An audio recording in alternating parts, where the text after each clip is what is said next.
제사상은 정말 돌아가신 조상에게 음식을 대접하기 위해 만들어진 것일까요? 그렇다면 이상한 점이 있습니다. 왜 과일에는 정해진 순서가 있고 왜 음식마다 정해진 자리가 있으며 왜 그 안에는 씨와 물, 물고기와 같은 것들이 반복해서 등장하는 것일까요? 우리는 이것을 홍동백서, 조율시, 좌포우회, 두동미서라고 부르며 오랫동안 외워왔습니다. 그런데 이것들을 하나씩 들여다보면 단순히 음식을 차리는 방법이라고 보기에는 흥미로운 공통점들이 나타납니다. 오늘은 우리가 너무 익숙해서 오히려 질문하지 않았던 제사상의 의미를 조금 다른 관점에서 추적해 보겠습니다. 미켈란젤로입니다. 먼저 조율시를 보겠습니다. 대추와 밤과 감, 배입니다. 그런데 이 과일들을 자세히 들여다보면 흥미로운 특징이 있습니다. 바로 씨입니다. 대추를 갈라보십시오. 그 안에는 하나의 큰 씨가 있습니다. 하나입니다. 밤송이에는 보통 3알의 밤이 들어있습니다. 그리고 감과 배에는 여러 개의 씨가 들어있습니다. 여기서 흥미로운 상징적 해석이 하나 나옵니다. 옛날 나라에는 가장 위에 한 명의 왕이 있었습니다. 조선시대를 생각해 보겠습니다. 한 명의 왕을 중심으로 나라의 통치 질서가 세워졌습니다. 그리고 왕을 보좌하며 국가의 중요한 일을 논의하던 대신들이 있었습니다. 우리가 흔히 말하는 삼정승입니다. 영의정, 좌의정, 우의정입니다. 그리고 실제 행정을 담당했던 육판서의 6조가 있었습니다. 이조, 호조, 예조, 병조, 형조, 공조입니다. 한 명의 왕을 보좌하는 대신들, 그리고 실제 행정을 담당하는 조직. 하나의 나라가 움직이기 위해서는 각자의 자리와 역할이 있어야 하고 그것을 하나로 움직이게 하는 질서가 필요했습니다. 그래서 민간에서는 대추의 하나의 씨, 밤송이 속의 3알, 그리고 여러 씨를 가진 과일을 왕과 신하, 그리고 국가 조직의 구조와 연결하여 상징적으로 설명하기도 합니다. 물론 이것이 조율시의 역사적 기원이라고 확정할 수 있는 것은 아닙니다. 하지만 여기서 생각해 볼 만한 질문이 하나 생깁니다. 왜 우리 조상들은 이런 조직과 질서의 의미를 하필 제사상에서 찾으려고 했던 것일까요? 이번에는 조금 다른 것을 보겠습니다. 이 모든 씨 가진 열매들은 다음 생명을 이어갈 수 있는 열매입니다. 제사상에는 유난히 씨와 관련된 음식이 많이 등장합니다. 씨는 작습니다. 하지만 그 작은 씨 하나에는 다음 생명이 들어있습니다. 한 세대가 사라져도 씨가 남으면 생명은 다시 이어집니다. 조상에서 부모로, 부모에서 자식으로, 그리고 자식에서 다시 다음 세대로 생명은 그렇게 이어져 왔습니다.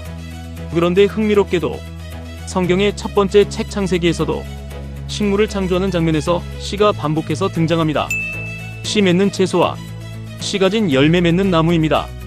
그리고 성경에서 씨는 생명과 후손, 약속과 말씀, 그리고 그것을 이어가는 사람과 연결되어 사용되는 경우가 있습니다. 그렇다면 제사상에 놓인 씨 가진 열매도 단순히 먹기 위한 과일이라는 관점에서 한번 벗어나 볼 필요가 있지 않을까요? 조상은 떠났습니다. 하지만 후손은 살아있습니다.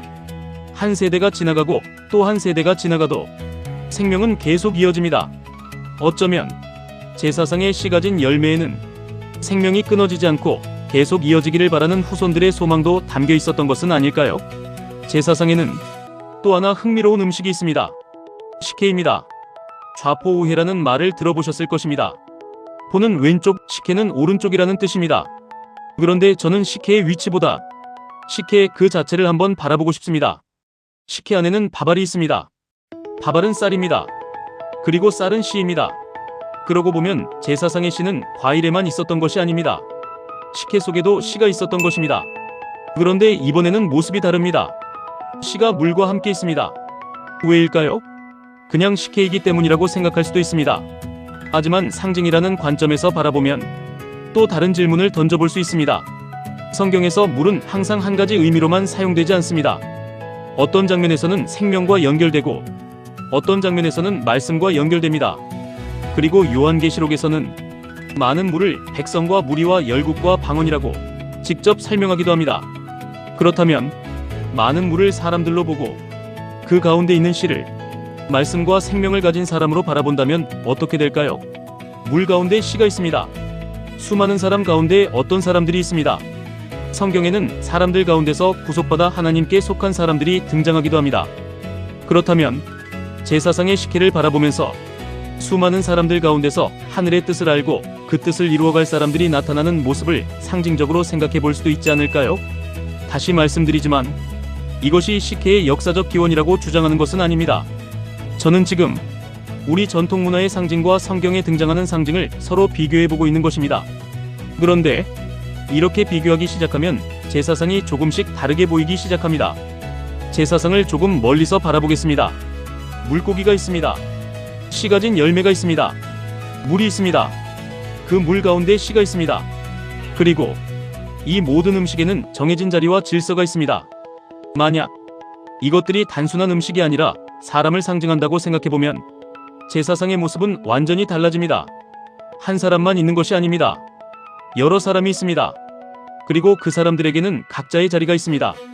각자의 역할이 있습니다. 그리고 그 사람들이 모여 하나의 조직과 질서를 이룹니다. 그렇다면 제사상은 정말 돌아가신 한 사람에게 밥을 차려드리는 모습만을 의미했던 것일까요? 아니면 우리 조상들이 꿈꾸었던 어떤 세상의 모습을 상징적으로 담고 있었던 것은 아닐까요? 사람은 누구나 평화로운 세상을 원합니다. 전쟁이 없고 다툼이 없으며 사람과 사람이 서로 조화를 이루며 살아가는 세상입니다. 그런데 예수께서 가르쳐 주신 주기도문에는 이런 말씀이 있습니다. 뜻이 하늘에서 이루어진 것 같이 땅에서도 이루어지이다. 참 흥미로운 말씀입니다. 하늘에서 이루어진 뜻이 땅에서도 이루어지는 것, 하늘과 땅이 하나의 뜻으로 연결되는 것입니다. 하늘에는 이 땅에서 이루고자 하는 뜻이 있고 땅에 살아가는 사람들에게도 평화롭고 좋은 세상을 바라는 소원이 있습니다. 그렇다면 우리 조상들도 제사상을 마주하면서 하늘도 평안하고 땅도 평안하며 사람들이 각자의 자리에서 조화를 이루며 살아가는 세상을 바랐던 것은 아닐까요?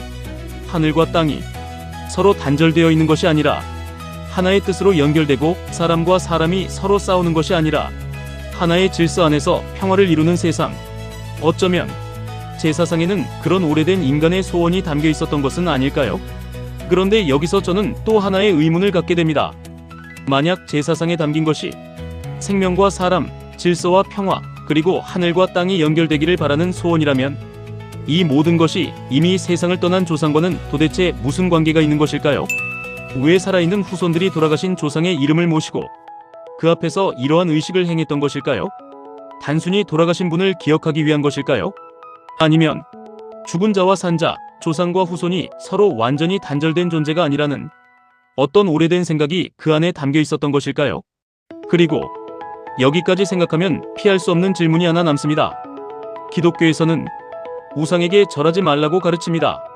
그렇다면 조상을 모시고 그 앞에 음식을 차리고 절을 하는 제사는 정말 우상 숭배일까요? 아니면 우리는 서로 다른 문화와 종교가 사용하는 표현과 형식만을 보고 그 안에 담긴 의미를 충분히 살펴보지 않았던 것일까요? 저는 지금 당장 답을 내리지 않겠습니다. 이 질문은 조금 더 깊이 들어가 볼 필요가 있습니다. 왜냐하면 우상 숭배가 무엇인지를 먼저 알아야 제사가 우상 숭배인지 아닌지를 판단할 수 있기 때문입니다. 그리고 돌아가신 조상에게 제사를 지내는 행위가 무엇을 의미했는지도 함께 살펴봐야 합니다. 다음 편에서는 바로 이 질문에서 시작하겠습니다. 제사는 정말 우상 숭배일까요? 그리고 제사가 돌아가신 조상과는 도대체 무슨 관계가 있는 것일까요? 편견을 잠시 내려놓고 성경과 우리의 전통 문화를 하나씩 비교해 보겠습니다. 판단은 그 다음에 해도 늦지 않습니다. 미켈란젤로였습니다.